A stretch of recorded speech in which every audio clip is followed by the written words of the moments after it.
Welcome everyone to Moose Milk Podcast episode 4. This is going to be my first solo podcast, Nomad, this episode. He'll be joining me again back on Friday for our normal WandaVision Marvel chat. But today I'm going to be doing something a little different and talking about my favorite albums of 2020.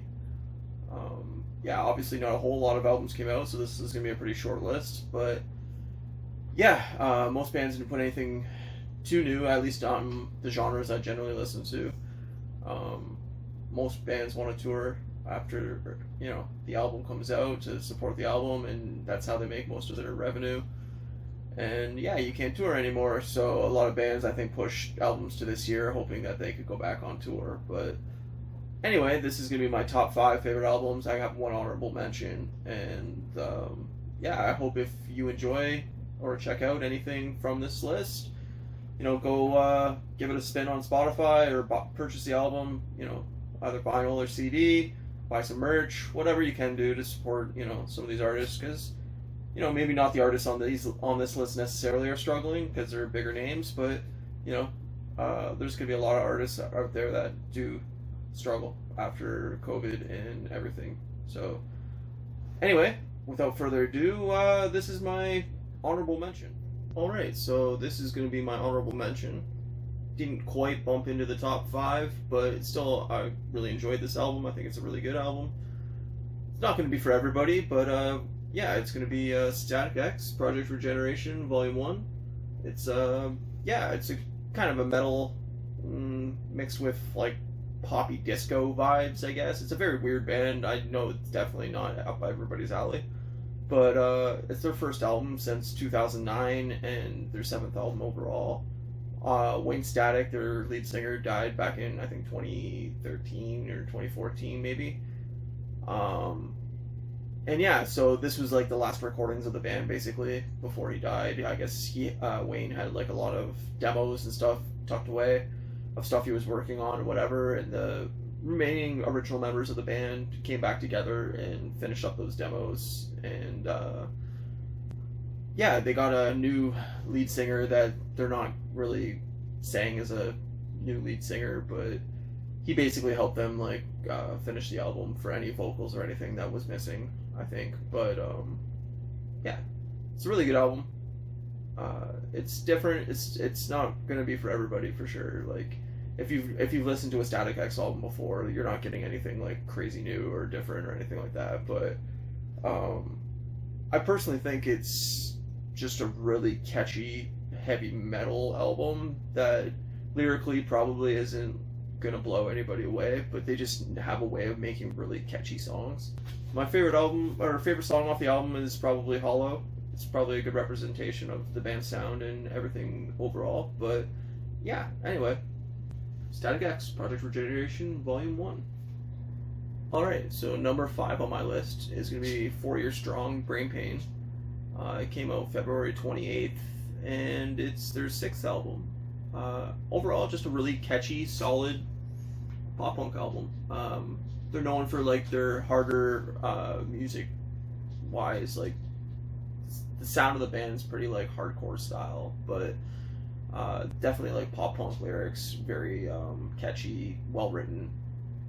They made a few albums in the middle that I wasn't a huge fan of. I think their 3rd and 4th album maybe weren't very good, but their first 2 albums are really solid, and this album was kind of a return to form. Anybody really interested in checking out the band, I'd say check out the tracks It's Cool or Crazy Pills on this album. I think they're both pretty indicative of what you're going to get from the band overall. But 4 Year Strong, Brain Pain. Alright, so number 4 on my list is going to be Hannah George's All That Emotion. Came out on September 4th, 2020. And it's just a really chill, mellow album. It's her 4th album. I would recommend it if you're a fan of Death Cab for Cutie or something mellow and chill like that. Just really relaxed, thoughtful, well-written lyrics and music. Really talented live musician. Seen her live opening for Mother back, I don't know, maybe 5 years ago. Puts on a great show. I instantly was like, oh, I gotta buy her music. And yeah, I've just been a fan ever since. She's from Canada, which is really awesome. But yeah, overall, I would just say if you're looking for something like a quiet night in, maybe relaxing around the house, it's a perfect album for that. A couple favorite tracks on the album, I think, are Dreams and Just a Phase. But yeah, that's number 4. Hannah Georgas, All in Emotion. Okay, so number 3 on my list is going to be The Strokes, The New Abnormal. This is their 6th album, and it was released on April 10th. And it's just a really solid Strokes album. I think it's their best album, probably since their first 2 albums. Definitely some songs that could fit on either of those first 2 albums, but then definitely some songs that you could see they're pushing in kind of a new direction. They're trying some new stuff. I feel like they're kind of at their most creative on this album. I think their middle few albums, I think 4 and 5, were kind of fine. They didn't do anything too crazy, but this one definitely, there's some tracks on it that sound like they're definitely heading in a new direction. Got some like synth on it, and it's just it's overall really solid, strong Strokes album. Check out the songs "The Adults Are Talking" and "Brooklyn Bridge to Chorus," which I think have, you know, the early tracks kind of sound more like "Is This It" or "Room on Fire," where the latter track kind of sounds a lot different than what you might be used to from the Strokes. But yeah, I would love to see them live. I've had one band I haven't seen live, but the Strokes, New Abnormal. Check it out. Alright, number 2 on my list is going to be Haim, Women in Music Part 3. It was released June 26th, and it's their 3rd album. And yeah, it's just a really solid front to back album. Probably the album I listened to most this year, even though it didn't make my number 1, but there's a few tracks on my number 1 album that I like more than anything on this album, but it was very close. Like, this could have easily been my number 1 album. And yeah, it's probably a little more pop and a little different than their first 2 albums. Like, their first 2 albums had a little more of a soft rock vibe. This feels more of a poppy, maybe R&B album.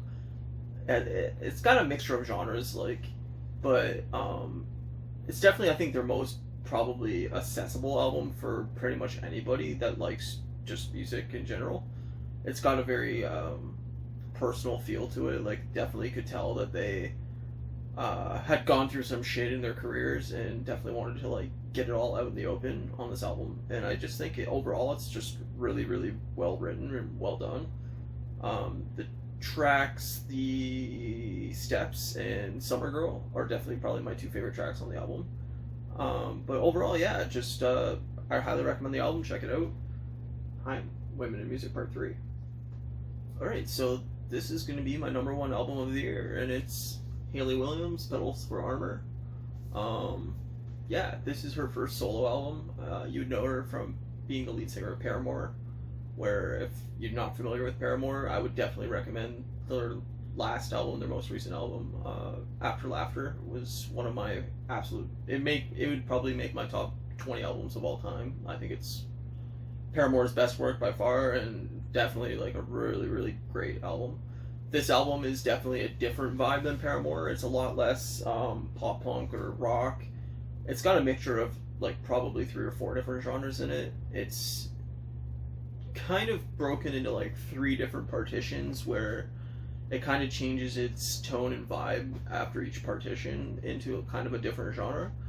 But yeah, you could tell that this is definitely a pretty personal album for her, and she was working through some shit, and kind of talks about like depression and yeah, getting over being depressed and moving on, and you know, changing your attitude in life going forward. And overall, yeah, just a really, really, really good, catchy album. Like the track "Simmer," which is the first track on the album, was by far my most listened to track of the year. Like, just even according to Spotify, when we got our Spotify end of the year list, it was like far and above the track I listened to most over 2020. But yeah, I'm very excited to see what she does next. There's rumors that she's already recorded a follow-up solo album before she goes back to doing Paramore stuff. Well, that's the rumor at least.